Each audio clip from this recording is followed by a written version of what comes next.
Did you know that 50% of people who have a heart attack, their first sign of having any sort of heart disease was that heart attack? No chest pain, no shortness of breath, nothing.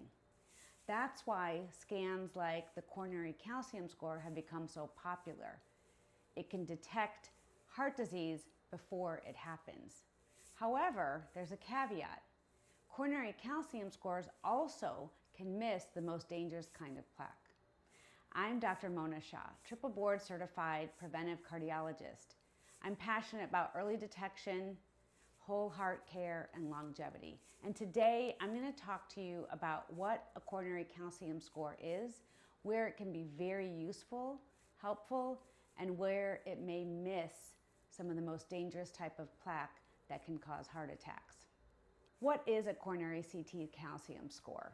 It's a 10-second test that's been around for decades. There are studies on it, there's multiple tests talking about it, and we know enough data over decades to say how important this calcium score test can be. There's no needles, there's no IVs, there's very little radiation, and it takes 10 seconds. Where would you get a calcium score done? You would normally get it done at an imaging center or a hospital that has a CT scan. Most cities have a place, like an imaging center or a hospital system, that can do a calcium score. Traditionally, insurance companies don't take insurance for these tests. However, the cash price is about $100 to $120. What does it actually measure? It actually measures the calcium plaque buildup in your heart arteries. The radiation dose of a calcium CT score is very low. It's the equivalent to getting a mammogram. When we're looking at calcium scores, if you can see this picture, this is what we're talking about when we are saying calcium plaque buildup in the heart arteries. It takes pictures of the heart, there's no contrast given at all, and it just spits out a number adding up all the calcium, aka hard plaque buildup in your heart arteries, as you can see this picture shows. Now, what does the calcium score actually show? What do the numbers mean? So there's a calcium score, as you can see by this diagram, calcium score of 0, very, very low risk. We'll talk about what that actually means. Calcium score of 1 to 100, that is raising your risk if you have that much plaque buildup by 3 to 4 times the normal risk of cardiovascular death. Calcium score of 100 to about 400 raises your risks about 6 to 7 times higher than a calcium score of 0 of cardiovascular death. And then any calcium score above 400 raises your risk more than 16 times for cardiovascular death. And of course, we're grading this calcium score by your age. So a 40-year-old who has a calcium score of 30 or 40 is going to be different than an 80-year-old that has a calcium score of 30 or 40. Because again, we're looking at hard plaque buildup. Now, what does a calcium score of 0 actually mean? Do you get a free pass? Does that mean you're good to go for the rest of your life? No, it does not. It does not give you a free pass. In fact, 1 in 10 people who have a calcium score of 0 still have coronary disease and plaque buildup, but it's of the soft kind. You cannot see soft plaque on a calcium score. I'm going to say that again because it's very important to understand this. You cannot see soft plaque on a calcium score.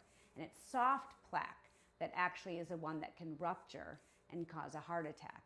In the next video, we're actually going to talk about plaque and what causes it and how it can actually rupture and cause a heart attack. But for today's purposes, we're going to talk about the calcium score and what it can actually show. Now, a calcium score of 0 does mean that your risk of having a heart attack in the next few years is low, less than 1%. It doesn't give you a lifelong guarantee. How long does a warranty of a calcium score last if you have a 0? It's approximately 3 to 5 years. It's even less if you're younger. It's less if you have higher risk features like high cholesterol, diabetes, you're a smoker, you have family history. Now, the other thing that I want to talk about is with calcium scores. Who should actually get a calcium score? Traditionally, I'll get it for any patient of mine that's above 40 years old. And usually I will stop getting calcium scores after someone's about 80, 85 maybe. And a lot of times I'll get calcium scores on, that's the age group, but most of the time I'll get calcium scores on someone, let's say they have high cholesterol. Let's say they have risk factors, they have a family history, they're diabetic, they're a smoker, and they might not necessarily want to treat their cholesterol with drugs or medications. And we have no idea, again, if they have any plaque buildup or not. That's really the key. It's not about treating numbers on a piece of paper. It's about knowing if you have plaque or not. So the calcium score is a very easy, non-contrast, low radiation test to see, do you have plaque or not? What are we possibly missing by just relying on symptoms, which, again, 50% of people who have heart attacks, their first sign of any heart disease was that heart attack. They didn't have chest pain before. They didn't have shortness of breath before. Now, who will I not get a calcium score on is someone who's already had a stent or a heart attack or bypass, because we already know they have coronary disease. We're not looking for coronary disease. Remember, the calcium score is helping us determine, do you have any plaque at all that's hard and calcified? Calcifications are our body's way of repairing damage that's already been done. So it's kind of telling us, okay, you've had soft plaque, you've had inflammation and disease going on in the heart arteries, and now your body's healed it. That's what the calcium score shows us. It does not show us if there's ongoing inflammation and soft plaque buildup. That's where that caveat goes. The benefits of calcium scores are huge, as I've already mentioned.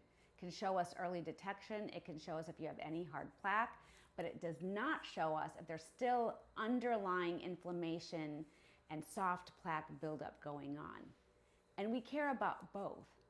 We want to know how much hard plaque you have, as well as how much soft plaque. Majority of people who have more soft plaque than hard plaque are the ones who get in trouble, because that soft plaque can rupture and cause a heart attack. Now, in future videos, I am going to talk about what plaque is, soft versus hard, what things can cause those plaques to rupture, and then we're also going to dive into other scans that we can actually look at soft plaque versus hard plaque versus how much percent blockage we actually have. If these kind of videos are interesting to you, please tune in for more and subscribe for more.